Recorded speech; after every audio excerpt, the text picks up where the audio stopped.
భయముతోనూ మహానందముతోనూ సమాధిత నుండి త్వరగా వెళ్ళి ఆయన శిష్యులకు ఆ వర్తమానం తెలిప పరిగెత్తుండగా యేసు వారిని ఎదుర్కొని మీకు శుభమని చెప్పాను. వారు ఆయన వద్దకు వచ్చి ఆయన పాదములు పట్టుకొని ఆయనకు మ్రొక్కగా ఏం చేస్తారంట? ఆయన పాదములకు మ్రొక్కుతున్నారంట. నేను అనుకుంటాను ఆరాధనలో ఇంతకు మించి వేరే స్థాయికి ఎక్కడో కనపడలేదు. మనం ఎప్పుడైనా ఎవరైనా మనకు మెయిల్ చేసినప్పుడు అయ్యా చాలా వందనాలు అయ్యా, థ్యాంక్స్ అయ్యా అని చెప్తాం. చేతులు పట్టుకొని చాలా థ్యాంక్స్ అయ్యా అని చెప్తాం. ఇంకొన్నిసార్లు అయ్యా ఇవి కాళ్ళు అనుకో అని ఏం పట్టుకుని చెప్పండి, చేతులు పట్టుకో. అవి కాళ్ళు అనుకో అంటే కాళ్ళ దగ్గర వంగి కాళ్ళు పట్టుకోవడానికి బదులు చేతుల్ని పట్టుకుని అవి కాళ్ళు అనుకో, అయ్యా ఇవి చేతులు కాదు అయ్యి కాళ్ళు అని చెప్పి మనం ఒక్కసారి క్షమాపణ అడుగుతాం. ఒకసారి వాళ్ళు మనం మేలు చేసినప్పుడు మనం అట్లా చెప్పేవాళ్ళం కూడా మనం ఉంటాం. కొన్నిసార్లు అయితే వంగలేక ఇక్కడ కాలు పట్టుకుని అయ్యా నీకు వందనాలు అయ్యా, ఇలా చాలా వందనాలు అయ్యా అంటే ఎటుంటుంది మన దృష్టి? కాళ్ళు వైపు. ఇక్కడ మనం చూస్తున్నాం చదువుని మరొకసారి మాట.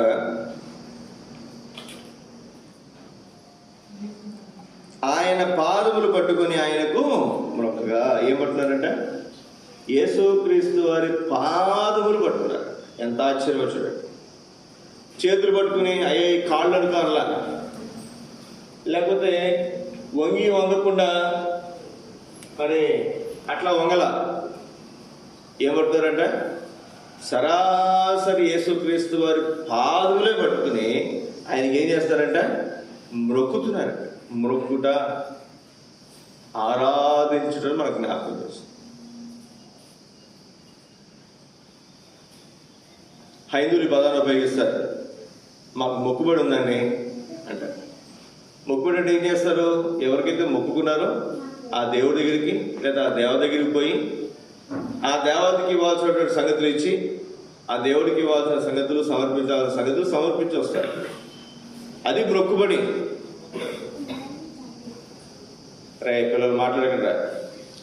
మొక్కుబడి అంటే వారు అనుకున్నది వారు వెళ్ళి చెల్లించేసి వస్తారు. మొక్కుబడి చెల్లించేశారండి అంటారు. అంటే ఇది ఒక అప్పులాగా కదా. అప్పు చెల్లించడం ఎట్లా మాట్లాడతాము, మొక్కుబడిని కూడా ఏమంటారు చెప్పండి? మొన్న వెళ్ళొచ్చానండి, మొక్కుబడి చెల్లించేసాను అయిపోయిందండి అంటారు. చెల్లించుట, మొక్కుబడి, మొక్కుట మన దేని చూపిస్తుందంటే మరి ఆరాధన మనకు జ్ఞాపకం చేస్తుంది. ఇక్కడ ఏం చేస్తారంటే వీడు చూడండి 9వ వచనం. యేసు వారిని ఎదుర్కొని మీకు శుభమని చెప్పాను. వారు ఆయన వద్దకు వచ్చి ఆయన పాదం పట్టుకుని ఆయనకు మొక్కగా. సోదర సోదరి, ఆరాధనలో ప్రాముఖ్యమైనటువంటి భాగంగా మనం చూస్తున్నాం ఆయన పాదముల మీద మనం పడవేసుకోవటం. ఆయన పాదముల దగ్గరికి వచ్చి మనం ఆయన మొక్కటం, ఆయన పాదముల మీద పడి మనం దేవుని ఆరాధించడం, స్తుతించడం, కృతజ్ఞతాస్తుతులు చెల్లించడం, మనం చేసిన మేలును బట్టి, ఆయన మహిమను బట్టి, ఆయన మహోన్నతమైనటువంటి కార్యమును బట్టి ఆయన పాదముల మీద పడుతా దాని మించినటువంటి ఆరాధన వేరే ఎక్కడ కూడా మనము చూడండి. ఎన్నోసార్లు భక్తులైన వాళ్ళని అనేక మందిని మనం చూస్తాం. అనేక మంది పాదములు పట్టుకోవటమే సాష్టాంగ నమస్కారం చేస్తున్నటువంటి సందర్భాలు కూడా మనం చూస్తాం. సాష్టాంగ నమస్కారం చేస్తే ఎక్కడికి వస్తుంది చెప్పండి? మన చేతులు ఎవరైతే నిలబడ్డారో వ్యక్తి, ఆ వ్యక్తి పాదాల దగ్గరికి మన కాళ్ళు.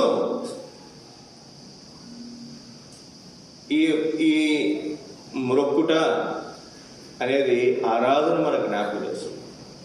ఈ సోదర సోదరి, ఈ ఉదయకాల సమయంలో మనం కూడా దేవుని మందిరానికి వచ్చాం. ఎందుకు వచ్చింది చెప్పండి? ఈ మాటను బట్టి మనం చూస్తే మనం ఆయనకు మొక్కటానికి వచ్చాం. దేనికి వచ్చి చెప్పండి? ఆయనకి మొక్కటానికి వచ్చాం. ఆయనకు మన కృతజ్ఞతాస్తుతులు చెల్లించడానికి వచ్చాం. మన ఆరాధన ఇవ్వడానికి వచ్చాం. ఆరాధన చెల్లించడానికి వచ్చాం.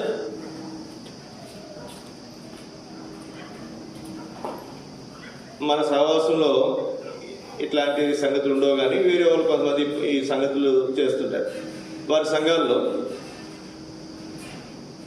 ఆరాధన అయిపోయిన తర్వాత చివరిలో సాక్ష్యాలు చెప్పమంటారు. అయితే మొదట్లోనూ ఈ వారంలో దేవుడు చేసినటువంటి మేలు సాక్ష్యం పంచుకోమంటే వాళ్ళు ఏం చేస్తారు చెప్పండి? అందరి ఎదుట నిలబడి దేవుడు ఈ వారంలో ఏ కార్యం చేశాడో, ఏ కార్యం ద్వారా దేవుడు వారికి మేలు చేశాడో వాటి విషయమైన సాక్ష్యాన్ని వారు పంచుకుంటారు. పంచుకునేటప్పుడు ఏం చేస్తున్నారు? ఇక్కడ ఈ వారం అంతటా దేవుడు చేసినటువంటి కార్యములు కదండి. ఇప్పుడు మనం ఏం చేస్తాం? వ్యక్తిగతంగా ఆరాధించడానికి మనం సమయం ఇస్తాం. అప్పుడే మనం ఏం చేస్తాం చెప్పండి? నేను మిమ్మల్ని ఆరాధించమని చెప్పాను, నేను వాక్యం చెప్పడం అయిపోయింది. తర్వాత మీరు నేను చెప్పిన వాక్య ప్రకారం ఆరాధిస్తారా? అవి కొన్ని మాటలు చెప్పి మీ అనుభవం ఈ వారంలో ఏదైనా దేవుడు అద్భుతం చేస్తే, ఏదైనా మేలు చేస్తే, ఏదైనా విడుదల ఇస్తే, ఏదైనా కార్యం చేస్తే, అయ్యా నువ్వు ఈ పలానా రోజు నీ కార్యం చేస్తే నీకు వందనాలు, దాని పరిస్థితి విడిపించో నీకు వందనాలు, నన్ను రక్షించో నీకు వందనాలని మన దేవునికి ఏం చేస్తే చెప్పండి? మన వందనాలు చెప్పేవారు. అది మొట్టమొదటి తలంపుగా మీకు జ్ఞాపకం చేసుకున్నాను. రండి, ఇక్కడ ఆయనకు మొక్కుట ఇందులో ప్రాముఖ్యమైనటువంటి సంగతి కీర్తన గ్రంథం 95వ అధ్యాయం. కీర్తన గ్రంథము 95వ అధ్యాయం 95వ కీర్తన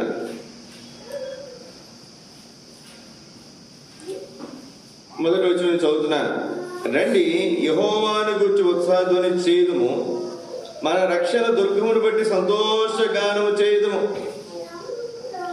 కృతజ్ఞతాస్తుతులతో ఆయన సన్నిధికి వచ్చేదము, కీర్తనలు పాడుచు ఆయన పేరు సంతోషగానము చేయుదుము. రండి, యెహోవాను గురించి ఉత్సాహధ్వని చేద్దాం. ఎవరి గురించి అంటండి? యెహోవాను గురించి. ఏం చేస్తారంట? ఉత్సాహధ్వని. ఎంత ఆశ్చర్యం చూడండి. ఎందుకు ఉత్సాహధ్వని చేయాలి? ఎందుకు ఉత్సాహధ్వని చేయాలి చెప్పండి? సోదర సోదరి, ఈ మధ్యాహ్న కాల సమయంలో మనం గమనించాల్సిన కొన్ని ప్రాముఖ్యమైన సంగతి ఇక్కడ అంటున్నాడు కదా భక్తుడు, రండి ఉత్సాహధ్వని మనం చేయుదుము. ఏమిటి అంటే 2వ వచనంలో మనం చూస్తున్న 2వ లైన్లో మన రక్షణ దుర్గమును బట్టి సంతోషగానం చేయడం. రక్షణ దుర్గం, మనం రక్షించేటువంటి దేవుడు, మనకు రక్షణ అనుగ్రహించినటువంటి దేవుడు.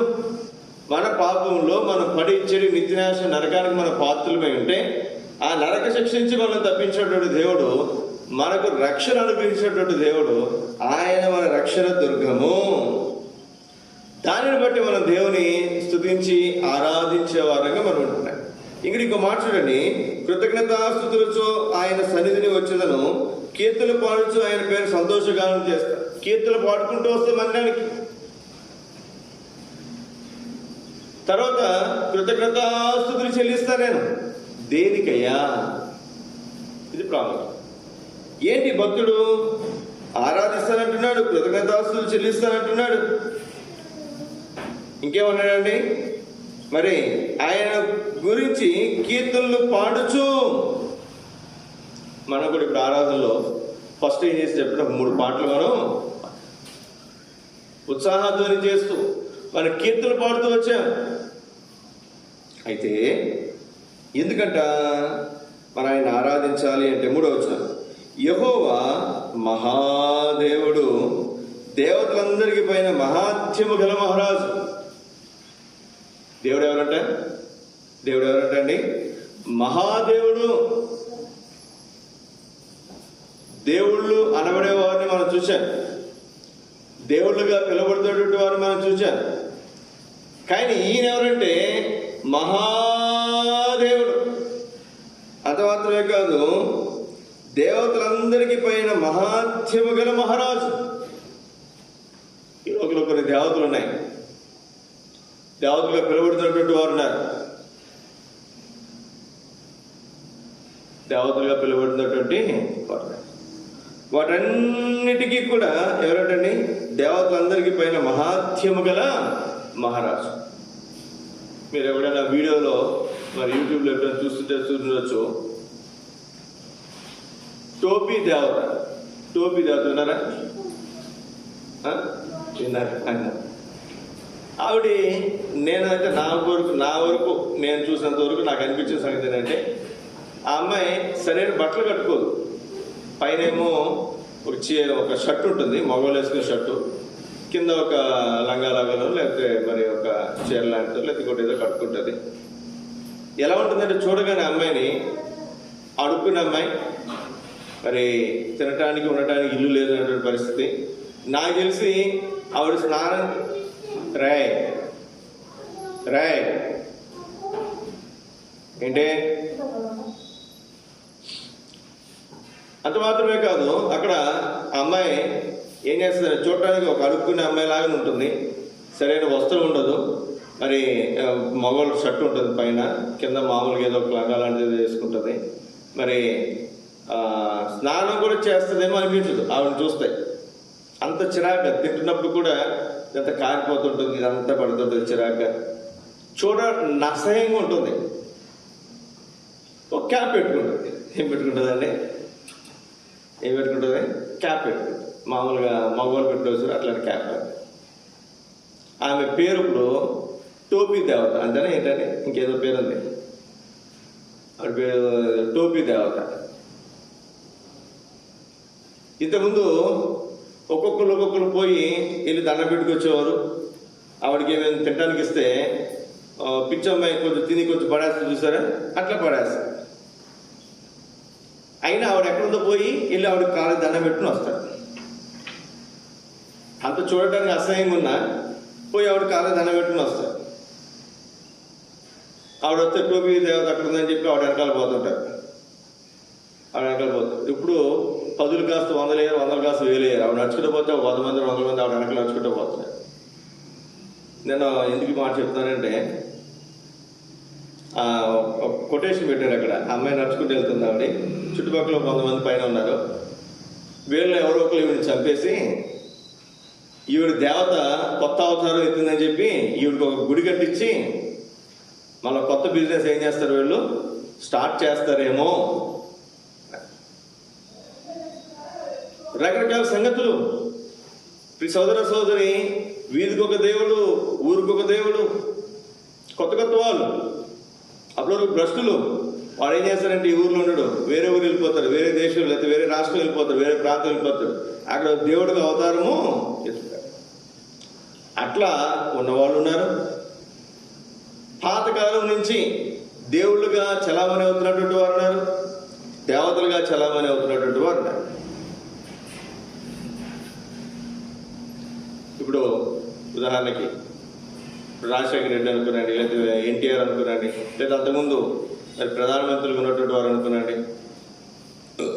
ఒక ఆయన చెప్తూ, ఆ రోజుల్లో రాముడు కూడా ఒక రాజే, ఇప్పుడు తర్వాత ఆయన ఇప్పుడు దేవుని చేశారు. అలాగే ఇప్పుడున్నటువంటి మనుషులు కూడా కొంతకాలం అయిన తర్వాత వీళ్ళు కూడా ఏం చేస్తారు, దేవుడిని చేస్తారు.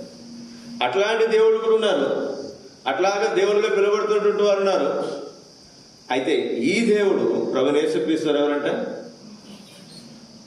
చూడండి, రావినటువంటి మాట, దేవతలందరికీ పైన మహాత్యము గల మహారాజు. దేవతలందరికీ పైన ఉన్నటువంటి మహాత్యము కలిగినటువంటి మహారాజు. అమ్మో, ఆ దేవుడు మహాత్యము కలిగినటువంటి దేవుడు అంట. ఆ మహాత్యము కలిగినటువంటి దేవుడు ప్రభువైన యేసుక్రీస్తు వారు. ఎందుకు మనం ఆయన ఆరాధించడానికి వచ్చామంటే, ఈయన దేవతలందరికీ పైన మహాత్యము కలిగినటువంటి మహారాజు. అంత మాత్రమే కాదు, 4వ వచనం, భూమి అగాధ స్థలములు ఆయన చేతిలో ఉన్నవి, పర్వత శిఖరములు ఆయనవే, సముద్రం ఆయనది, ఆయన దాన్ని కలుగు చేశాను. ఆయన హస్తమును భూమిని నిర్మించను. భూమిని, సముద్రమును, ఆకాశమును సమస్తను నిర్మించిన వాడు, సృష్టించిన వాడు ప్రభువైన యేసుక్రీస్తు వారు. ప్రతి దానికి కూడా ఆధారం ఉంది బైబిల్ గ్రంథంలో. కొన్ని వేల సంవత్సరాల క్రితమే భూమి శూన్యములో వేలాడుతుంది అని చెప్పేవారు, అని చెప్పి బైబిల్లో ఉంది. కానీ ఏమన్నారు చెప్పండి, గ్రీకు వీరులు ఏమని నమ్ముతారంటే, గ్రీకు దేశంలో ఒక గ్రీకు వీరుడు తన భుజాల మీద భూమిని మోస్తున్నాడు అని వారు తలస్తారు. మన 5వ శాస్త్రాల్లో మరి శ్రీకృష్ణుడు మరి పిన్నేల మీద భూమిని వేలాడదీశారని, వరాహ అవతారంలో దేవుడు తన మూటి మీద మరి ఆ భూమిని మరి పెట్టుకుని ఉన్నాడని ఉన్నాయి లేదు చెప్పండి సిద్ధాంతాలు, చాలా సిద్ధాంతాలు ఉన్నాయి, రకరకాల సిద్ధాంతాలు. కానీ బైబిల్ ముందుగానే చెప్పింది భూమి ఎక్కడుందంట? శూన్యంలో వేలాడుతుంది. ఎక్కడ వేలాడుతుందంట? శూన్యంలో వేలాడుతుంది. దానికి ఏమి ఆధారం లేదు. మీరు అనొచ్చు, అది ఎలా సాధ్యమవుతుందండి అని మీరు అనొచ్చు. మీకు అర్థమవుతుంది ఒక మాట చెప్తాను నేను. ఇప్పుడు ఇది ట్రైన్ అనుకోనండి, ఇది రైల్వే ట్రాక్. ఇది రైల్వే ట్రాక్ మీద ఏమవుతుంది? ట్రైను వెళ్తుంది కదండి. రైల్వే ట్రాక్ మీద చక్రాలు ఆనుకుని వెళ్తుంది. చైనాలో ఇంకొన్ని వేరు దేశాల్లో బుల్లెట్ ట్రైన్స్ వచ్చినాయి. ఏ ట్రైన్స్ అండి? Bullet trains. వాటికి చక్రాలు ఉండవు, మ్యాగ్నెటిజం ఉంటుంది. మ్యాగ్నెటిజం, ఎలక్ట్రో మ్యాగ్నెటిక్ ప్రాపర్టీస్ అని రకరకాల వేరు సిద్ధాంతాలు ఉంటాయి. అవి ఏం చేస్తాయంటే ఈ మ్యాగ్నెట్ లాంటిది ఒకటి కింద ఉంటుంది, దానికి ఆపోజిట్ డైరెక్షన్లో ఉన్నటువంటి ఆపోజిట్ వాల్యూ ఉన్నటువంటి మ్యాగ్నెట్ ఇంకోటి ఉంటుంది. ఆ గాలి ఇంత గ్యాప్ ఉంటుందండి. రైల్వే పట్టాలకి లేదా ఆ ప్రాంతానికి పైన ఉన్నటువంటి ట్రైన్కి ఇంత గ్యాప్ ఉంటుంది. దాని మీద ఏమి నిలబడదు. ట్రైన్ మాత్రం పైన వెళ్ళిపోదు. ఉన్నాయి లేదా? దేని మీద ఆధారపడకుండా ఎంత బరువు ఉంటుంది ట్రైన్ చెప్పండి? ఒక 100 కేజీలు ఉంటుందా అమ్మా? 100 కేజీలు ఉంటుందా? 50 ఉంటుందా? 200 కేజీలు? అందులో ఎంత పడతారు చెప్పండి? ఒక ట్రైన్ పెట్టిలో తక్కువ వేసుకున్న ఒక 100 మంది సిట్టింగ్ ఉంటుంది, ఇంకో 100 మంది వేసుకుని 200 మంది, ఒక్కొక్కరు 2 క్వింటాల పైనే కదా. ఎన్ని పెట్టులు ఉంటే అసలు ఎంత బరువు ఉంటుంది ట్రైన్? కొన్ని వేల కేజీలు ఉంటుంది. ఇంత బరువు భూమి మీద ఆనకుండా భూమికి పైన ఇది వేలాడుతూ పోతుంది. మనిషికే ఇంత టెక్నాలజీ ఉంటే, అవునా కదా, మనిషికి ఇంత టెక్నాలజీ ఉంటే ఆ విమానం చూడండి, విమానం ఎక్కడుంది? ఆకాశంలో వెళ్తుంది. అది ఎక్కడైనా నిలబడిందా? దేని మీదైనా అదే రెక్కలైనా ఎగరేస్తుందా చెప్పండి? కొన్ని పక్షి అనుకున్నాడు రెక్కలు ఎగరేస్తుంది కాబట్టి పైకి వెళ్తుందేమో అనుకుంటా. విమానం రెక్కలైనా ఎగరేస్తుంది అట్లా అంటుందా? ఏమీ లేదు, ఇట్లాగనే రెక్కలు. నేల మీదేమో సాఫీగా పోతుంది. అది దానికున్న ఇంజన్ అదేం చేస్తుంది? పైకి తీసుకుపోతుంది. గాల్లో వేలాడుతుంది లేదు, అది గాల్లోనే పోతుంది.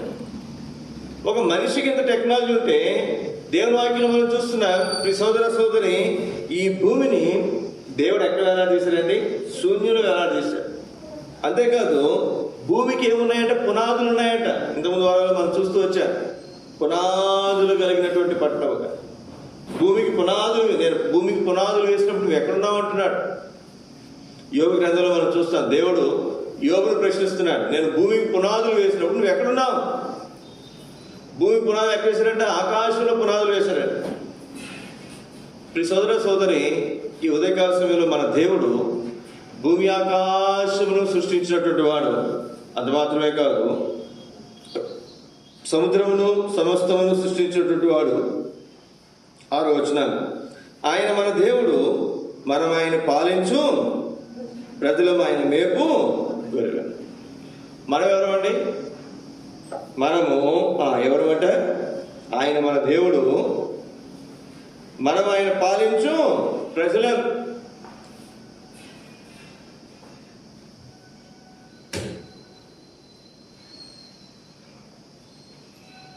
సోదర సోదరి, మనం ఎందుకు ఆయన ఆరాధించాలి అంటే మనము ఆయన పాలించు ప్రజలము. అందును బట్టి మనం ఆయన్ని స్తుతించి ఆరాధించబద్దులమైన. ఆయన మనల్ని పరిపాలిస్తున్నాడు. అందుకే యేసుక్రీస్తు వారికి ఉన్నటువంటి పేరు ఏంటంటే యేసుక్రీస్తు ప్రభువు. ప్రభు అంటే అర్థం ఏంటి చెప్పండి? ప్రభు అంటే ఎవరు? ప్రభుత్వము చేయువాడు, పరిపాలించువాడు. ప్రియ సోదర సోదరి, ఈ ఉదయకాల సమయంలో మనం జ్ఞాపకం చేయబడుతున్నటువంటి మాట, యేసుక్రీస్తు వారు ఎవరు అంటే యేసుక్రీస్తు ప్రభువు. ఈయన ప్రభుత్వం చేయవాడు. అందును బట్టి మనం ఆయన స్తుతించి ఆరాధించబద్దులైనా. మనం ఇప్పుడు ఎవరి ప్రభుత్వం కింద ఉన్నాం? యేసుక్రీస్తు వారి ప్రభుత్వం కింద ఉన్నాం. ఈ లోపల ఎన్నో ప్రభుత్వాలు ఉండొచ్చు. 5 సంవత్సరాలకు ఒకసారి ప్రభుత్వాలు మారచ్చు. ఏదైనా సమస్యలు ఉంటే సంవత్సరానికి ఒకసారి కూడా ప్రభుత్వం మారచ్చు. అయితే ఈ ప్రభుత్వం ఎప్పటి నుంచి ఎప్పటి వరకు ఉంటే చెప్పండి? సర్వకాలం సదాకాలం నిలిచిండే ప్రభుత్వం. అందుకే మనం ఏం చేయాలంటే 7వ వచనం, రండి నమస్కారం చేసి సాగిలపడదము, మనం సృజించిన యెహోవా సన్నిధిని మోకరించుదము. రండి నమస్కారము చేసి సాగిలపడు. అందుకే మనం ఏం చేయాలి? దేవుని ఉదయకాల సమయంలో ఆరాధించే బదులు. అందుకే మనం ఆరాధించవచ్చు. అయ్యా, నన్ను సృష్టించినటువంటి దేవుడు, నన్ను నిర్మించినటువంటి దేవుడు, నన్ను కాపాడుతున్నటువంటి దేవుడు, సర్వభూమిని సృష్టించి ఒక మాట నిర్మించినటువంటి దేవుడు, నువ్వు దేవతలందరికీ పైన మహాత్యము కలిగినటువంటి మహారాజువు, నువ్వు మహాదేవుడు అని మనం ఆయన స్తుతించి ఆరాధించబద్దులమే. అది మాత్రమే కాదు, గత వారం మనం చదివినటువంటి ఒక మాట మీకు జ్ఞాపకం చేస్తాను. నేను యోహాను సువార్త 4వ అధ్యాయం, యోహాను సువార్త 4వ అధ్యాయము చదవండి. 21, 22, 23 వచనాలు. ఒక కాలం వస్తుంది,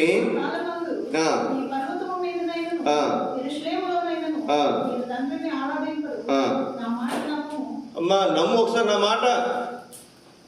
ఏ నమ్మాలయ్యా అంటే, అమ్మా మీరు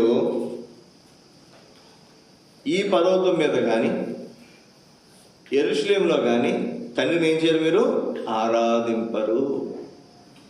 ఇక్కడ మాత్రం ఆరాధించరు, ప్రపంచం అంతట్లో కూడా మీరు ఆరాధిస్తారు. ఆరాధించడానికి ఒక కాలం ఉంది. నా మాట నమ్ము అని చెప్తూ యేసుక్రీస్తు ఏమన్నారు చూడండి, మీరు మీకు తెలియని దానిని ఆరాధిస్తున్నటువంటి వారు, మేము మాకు తెలిసిన దానిని ఆరాధించేవారము. ఎక్కడి కలుగుతుందంట? రక్షణ యూదుల్లో నుండే కలుగుతుంది. అపోస్తలుల కార్యాల్లో మనం చూస్తాం, పౌలు అంటాడు కదా, ఒక చోట అక్కడికి వెళ్ళి అరియోపగి అనే సభలో ప్రసంగిస్తున్నప్పుడు ఆ ప్రాంతం అంతా కూడా పెద్ద విగ్రహారాలతో నిండి ఉంటుంది, రోమా ప్రాంతం అనుకుంటారు. అప్పుడు అక్కడ నిలబడి ప్రసంగించమన్నప్పుడు ఆయన మొదటగా ప్రసంగించి చెప్పినటువంటి మాట ఏంటి? నేను మీ ప్రాంతానికి వచ్చినప్పుడు నాకు ఒక గుడి కనిపించింది, మీరు బాగా దైవభక్తులు ఉన్నట్టుగా నాకు కనబడుతుంది. అయితే అక్కడ ఏమని రాస్తుందంట? తెలియబడని దేవునికి. ఆ దేవుడు ఎవరంట? తెలియదు మాకు. యేసుక్రీస్తు వారికి గుడి కట్టారంటే అది వేరే సంగతి, వెంకటేశ్వర స్వామి గుడి కట్టారంటే అది వేరే సంగతి, వేరే దేవుడికి దేవత గుడి కట్టారు వేరే సంగతి. కానీ ఇక్కడ గుడి కట్టారంట. ఈ గుడి ఎవరు కట్టారంట? తెలియదు. కానీ ఆ దేవుడికి, తెలియని దేవుడికి, వీళ్ళు పలానా దేవుడు ఉన్నారు, వీళ్ళు పలానా దేవుడు ఉన్నారు, వీళ్ళు పలానా దేవుడు ఉన్నారు, కానీ అసలు నిజమైన దేవుడు ఎవరో మాకు తెలియదు, కానీ దేవుడు అనేవాడు ఉన్నాడు అని ఒక గుడి కట్టి అక్కడ పేరు రాశారు. ఎవరంట? తెలియబడని దేవునికి. నిజంగా చాలా ఆశ్చర్యం. అప్పుడు పౌలు అక్కడి నుంచి మొదలుపెట్టాడు. మీకు తెలియబడని దేవుడు ఎవరైతే ఉన్నాడో, ఎవరైతే తెలియబడకుండా మీరు తెలుసుకోలేకపోతున్నారో ఆ దేవుని గురించి నేను మీకు చెప్పడానికి వచ్చింది. ఎంత ఆశ్చర్యం వచ్చింది, ఎంత ఆశ్చర్యం. ఇక్కడ యేసుక్రీస్తు వారి గురించి అట్లాంటి మాట మాట్లాడుతున్నారు. మీరు మీకు తెలియని దానిని ఆరాధిస్తారు, మేము మాకు తెలిసిన దానిని ఆరాధిస్తాం. సోదర సోదరి, ఈ ఉదయకాల సమయంలో మన దేవుడు ఆరాధించుటను గురించి చెప్తున్నాడు. దేని గురించి ఆరాధిస్తాం? మనం తెలిసిన దాని గురించి ఆరాధిస్తాం. తెలియకపోతే ఆరాధిస్తామా? ఉదాహరణకి, నాకేదో మేలు జరిగిందండి, నాకు మంచి లాభం జరిగింది, లేకపోతే నాకు ఎవరో మేలు చేశారు, ఆ వ్యక్తి ఎవరో నాకు తెలియదు, నేనేం చేస్తాను? నేనేం చేయగలనా? వెళ్ళిపోయిన ఆయనకి థ్యాంక్స్ చెప్పగలనా? ఏమీ చెప్పలేను నేను. తర్వాత నాకు తెలిసింది అనుకోండి, పలానా వ్యక్తి నీకు మేలు చేస్తున్నాను అనుకోండి, పరిగెత్తుకుని పోయి ఏం చేస్తాను ఆయనకి? చాలా వందనాలయ్యా, నాకు పలానా రోజులు మీరు చాలా మేలు చేస్తారు, లేకపోతే నాకు పరిస్థితి ఎట్లా ఉండేదో అని ఏం చేస్తాం మనం? పోయి ఆ వ్యక్తికి మరి థ్యాంక్స్ చెప్పేవారుగా మనం. కాబట్టి ఉదయకాల సమయంలో సోదర సోదరి, మన ఉదయకాల సమయంలో దేవుని మందిరానికి వచ్చాం. ఎందుకు వచ్చాం చెప్పండి? తెలియబడిన దేవునికి ఆరాధించడానికి వచ్చామా? తెలిసిన దేవుడు, నా దేవుడు, నీ దేవుడు, మన దేవుని ఆరాధించడానికి మనం వచ్చాం. అందుకే ముందు చెప్తే యేసుక్రీస్తురమ్మా ఈ పర్వతం మీదే కాదు, ఈ యెరూషలేములోనే కాదు, ప్రపంచం అంతటా కూడా నిజమైనటువంటి దేవుని ఆరాధించే కాలము వచ్చుచున్నది, ఇప్పుడు వచ్చే ఉన్నది. చదవండి. అయితే యథార్థముగా ఆరాధించువారు ఆత్మతో సత్యముతో తండ్రిని ఆరాధించు కాలము వచ్చున్నది, అది ఇప్పుడునూ వచ్చేది. తను ఆరాధించు రట్టివారే కావాలని తండ్రి కోరుచున్నాడు. ఆత్మతోనూ సత్యముతోనూ ఆరాధించే ఆరాధన నిజంగా ఒక మాట మీద జాగ్రత్తగా ఆలోచించేయండి. ఆత్మ సంగతులు ఆత్మకే గ్రాహ్యం, శరీరంలోకి అర్థం కాదు. కానీ నీవు నేను అర్థం చేసుకోగలుగుతున్నా. ఇంతకుముందు యేసుక్రీస్తుని గురించి చెప్తే మాకు వద్దులేండి, మాకు 3 కోటి దేవతలు ఉన్నారు. ఎంతమంది ఉన్నారు? 3 కోటి, 3 కోట్లు. తక్కువ అనుకోక నీ మాట చెప్తున్నానని నేను అనుకుంటున్నాను. ఆ మాట వచ్చింది ఎప్పుడంటే నేను అనుకోవటం బహుశా అప్పుడు ఇప్పుడు జనాభా అని చెప్పండి, మన ఇండియాలోనే 100 కోట్లు దాటేశారు. ఇప్పుడు దగ్గర 300 కోట్లు, 400 కోట్లు, 500 కోట్ల జనాభా ఉన్నారు మొత్తం ప్రపంచం మొత్తం మీద. బహుశా వాళ్ళు చెప్పినప్పటికీ ప్రపంచం మొత్తంలో వాళ్ళ అంచనా 3 కోట్ల మంది ఉండొచ్చు. ఎంతమంది? 3 కోట్ల మంది ఉండొచ్చు. అందుకే ఏమన్నా చెప్పండి, మనిషికి ఒక దేవుడు అనుకున్నారో మరి ఇంకేమంటారో మనకి తెలియదు. ఎన్ని కోట్ల దేవతలు ఉన్నారంట? ఆ మాట వినర్లేదు. 3 కోటి దేవతలు అనే మాట ఉందా? అట్లానంటే ఉంది కదా. 3 కోటి దేవతలు. నేనయ్యా 3 కోటి దేవతలు, 3 కోట్ల దేవతలు మీరు పూజిస్తున్నారు కదా, ఈయన కూడా కలుపుకోండి. 3 కోట్ల దేవతలు మీరు పూజిస్తున్నప్పుడు లేనటువంటిది ఈ ఒక్క దేవుని కూడా మీరు కలిపితే ఆరాధన చేస్తే పూజిస్తే తప్పే ఉంది. అంటే కొంతమంది సర్లేండి మీరు చెప్పారు కదా చూస్తాలే అనేవాళ్ళు లేకపోలేదు, సరే నమ్ముతాను లేకపోలేదు. కొంతమంది తేలాలో వీళ్ళకే మేము పూజలు చేయలేకపోతాం, మళ్ళీ ఆయనకి మా కొత్త దేవుడు మాకు అవసరం లేదు అన్నవాళ్ళు కూడా లేకపోలేదు. సోదర సోదరి, గమనించాల్సినటువంటి ప్రాముఖ్యమైనటువంటి సంగతి, ఇప్పుడు నువ్వు నేను ఎవరిని ఆరాధించడానికి వచ్చింది చెప్పండి? యేసుక్రీస్తు వారు. నా కొరకు ప్రాణం పెట్టినటువంటి యేసుక్రీస్తు వారు, మన కొరకు రక్తం కాల్చినటువంటి యేసుక్రీస్తు వారు ఆరాధించడానికి చేరవచ్చు. మనం తెలియబడిన దేవునికి ఆరాధన చేయడానికి రాలేదు, మనం తెలిసిన దేవుని, ఎరిగిన దేవుని ఆరాధించడానికి మనం వచ్చాం. అందుని బట్టి మనం ఆయన స్తుతించి ఆరాధించబద్దులమే. యథార్థముగా ఆత్మతోనూ సత్యముతోనూ ఆరాధించే భాగ్యం. సోదర సోదరు, ఇంతకుముందు మనకు తెలియదు, ఇప్పుడు మనకు తెలియబడినటువంటి వాడు, మనకు తెలిసింది నిజమైన దేవుడు ఎవరో మనకు తెలుసు. ఇప్పుడు ఆత్మతో సత్యముతో మనం ఆరాధించగలుగుతాం. ఆత్మతో ఆరాధించగలుగుతున్నాం. యేసుక్రీస్తు వారిని మన పాపాలు క్షమించమని అడిగినప్పుడు ఆయన మన హృదయంలోనికి వచ్చి మన పాపాలు క్షమించినటువంటి దేవుడు, పరిశుద్ధాత్మ రూపంలో మన హృదయంలో ఉన్నటువంటి దేవుడు, ఆత్మ రూపంలో మన హృదయంలో ఉన్నాడు. ఇప్పుడు మన ఆత్మతో ఆరాధిస్తాం. వచ్చిన సఖ్యం కానీ మూలుగుతో ఆత్మ తానే మన పక్షం విజ్ఞాపన చేస్తుంది. మనకి ఎలా ప్రార్థన చేయాలో తెలియదు, కానీ మనలో ఉన్నటువంటి ఆత్మ ఏం చేస్తుంది చెప్పండి?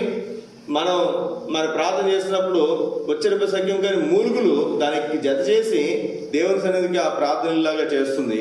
అదే సమయంలో ఆత్మ ద్వారా ఆత్మలో మనం ఆరాధించడానికి కూడా ఈ ఆత్మ మనల్ని ఏం చేస్తుంది చెప్పండి? మనకు సహాయం చేస్తుంది. రెండవది సత్యములో, ఆత్మతోనూ సత్యముతోనూ ఆరాధించు కాలం. సత్యంతో ఏదో ఇంతకుముందు అయితే ముఖస్థుతి, ఇప్పుడు ముఖస్థుతి కాదు, నిజమైనటువంటి దేవుని ఎరిగి ఆయన మనం ఆయన ఆరాధించగలుగుతున్నాం. అందుకే ఆత్మతోనూ సత్యంతోనూ మనం ఆయన ఆరాధించగలుగుతున్నాం కనుక ఈ టనువులో దేవుడు మనం ఉంచినందుకై మనం ఆయన స్తుతించి ఆరాధించే వారంగా మనం ఉంటాం.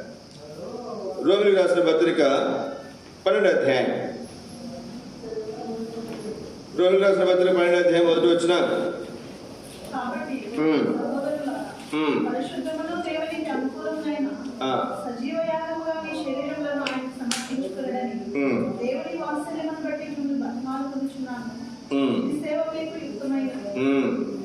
ఇక్కడ మనం చూస్తే దేవుని వాక్యంలో కొన్ని మాటలు మాట్లాడుతున్నప్పుడు వేరుగా మీరు అనుకోవాల్సిన అవసరం లేదు.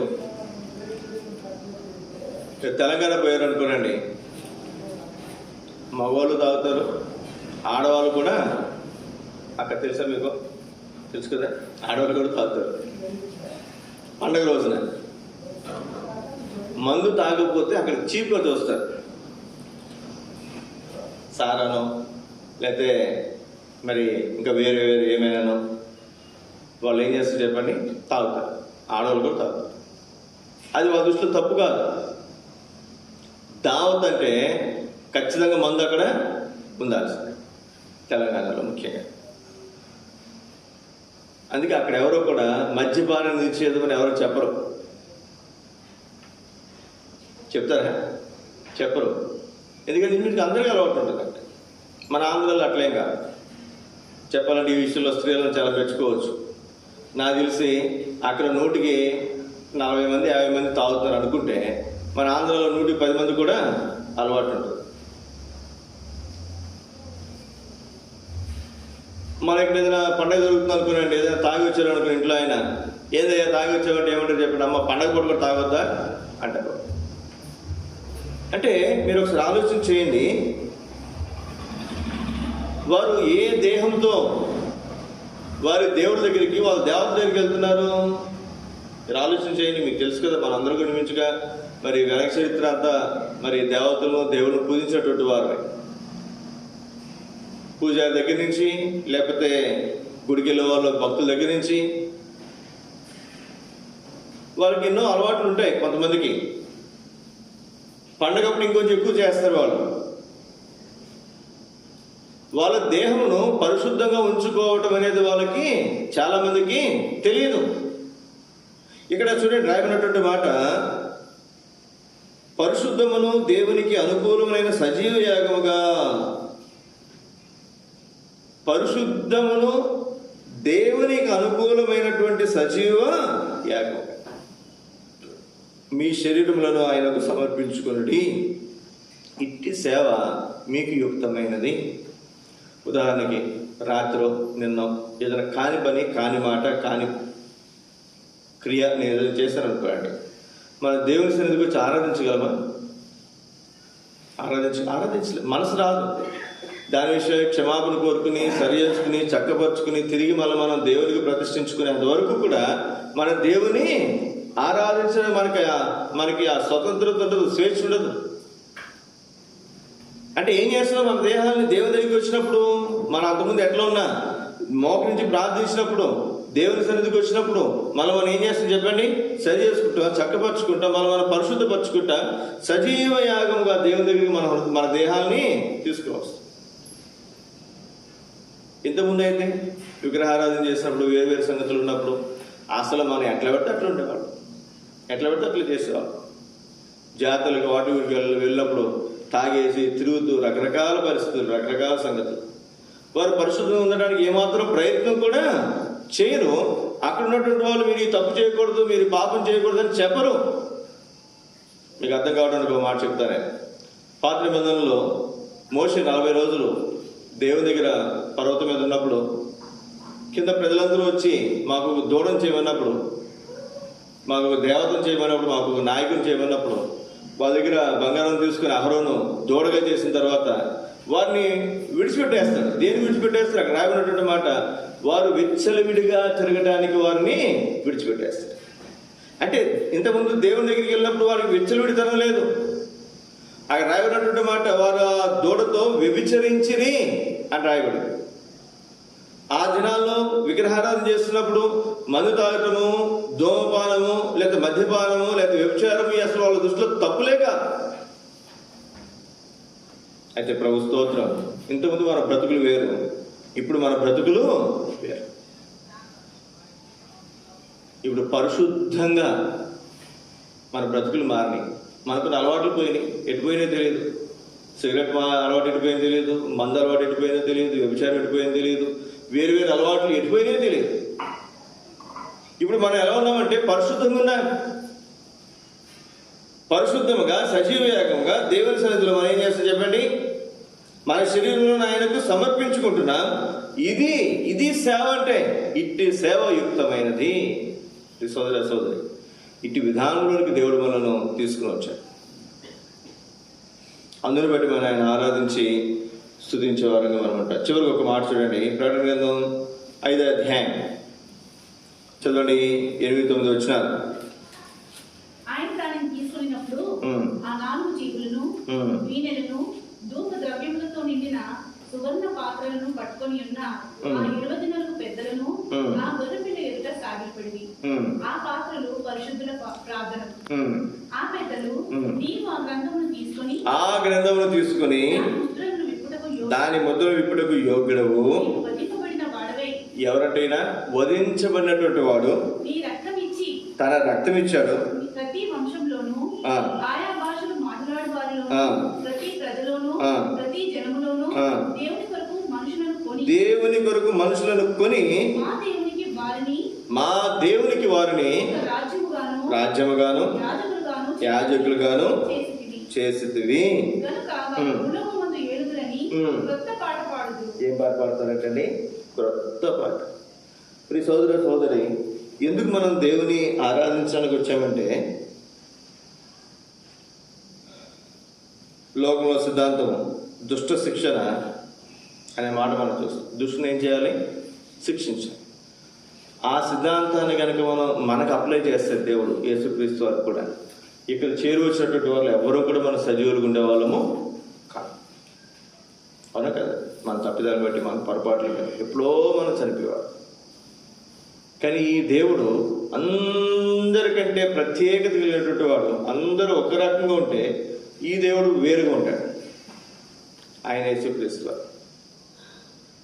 ఆయన దుష్ట రక్షణ, పాపులను రక్షించడానికి వచ్చాడు. సోదర సోదరి, ఈ సిద్ధాంతం ఎక్కడ మనం చూడాలి.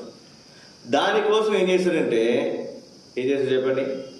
వేరే దేవుళ్ళు అయితే వీడు తప్పు చేశాడా, వీడిని శిక్షించదని చెప్పి శిక్షించేస్తుంటే, ఇప్పుడు ఈ దేవుడు, మన ప్రభు, మన దేవుడు మనల్ని శిక్షించకుండా మన బదులు ఆయన శిక్ష పొందాడు.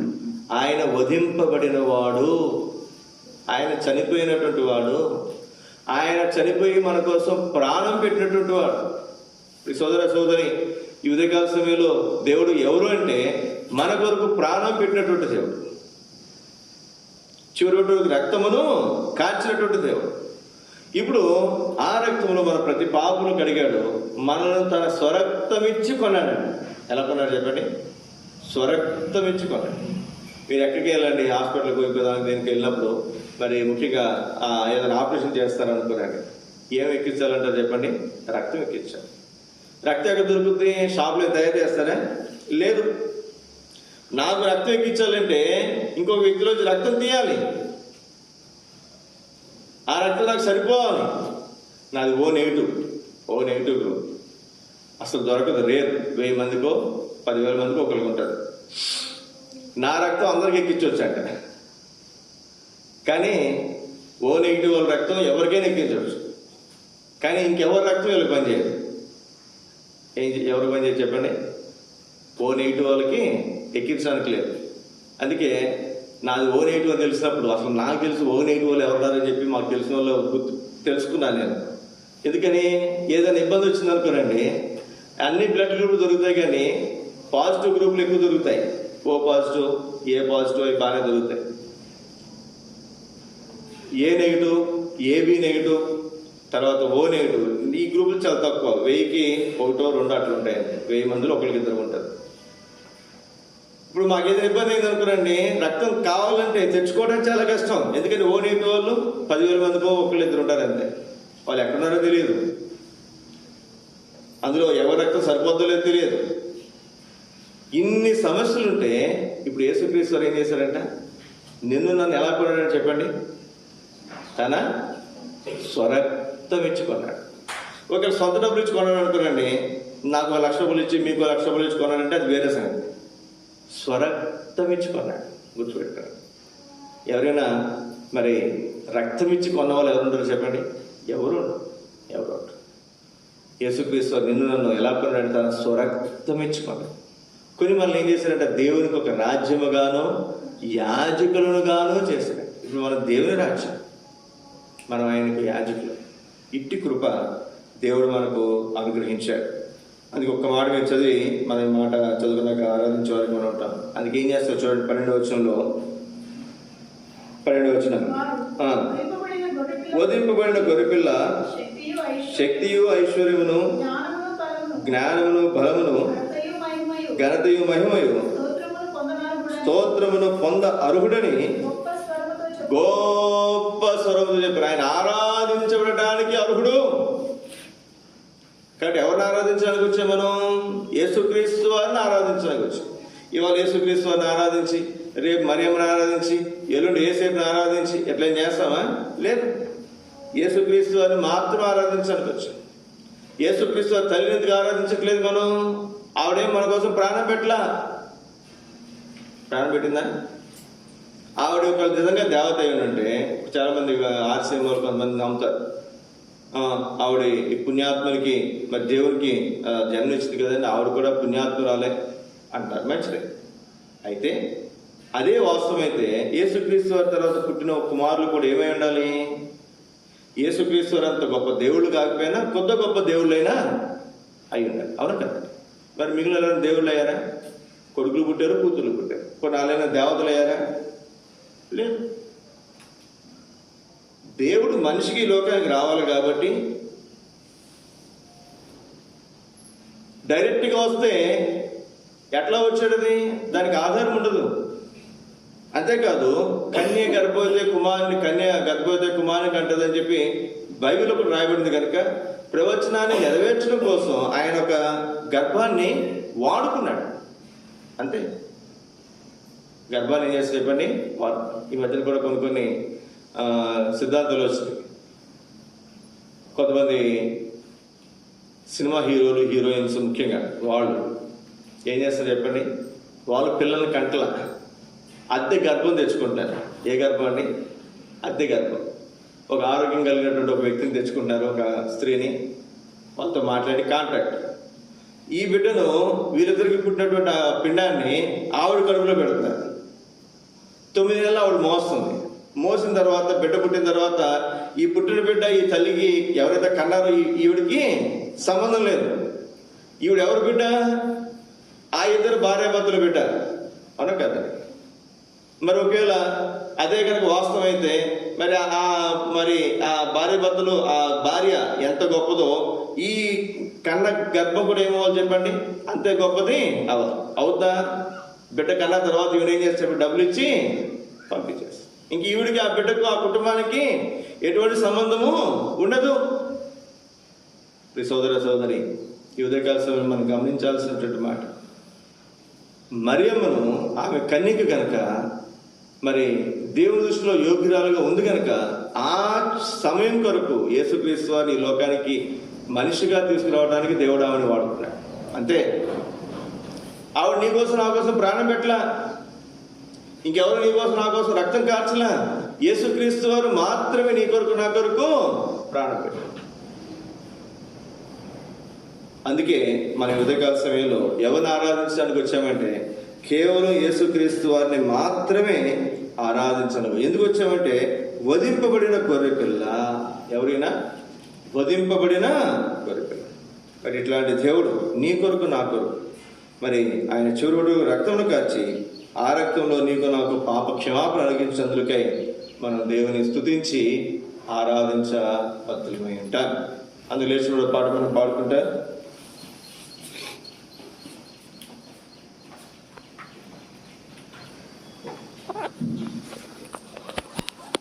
అందులో లేచిన పాట మనం పాడుకుంటా.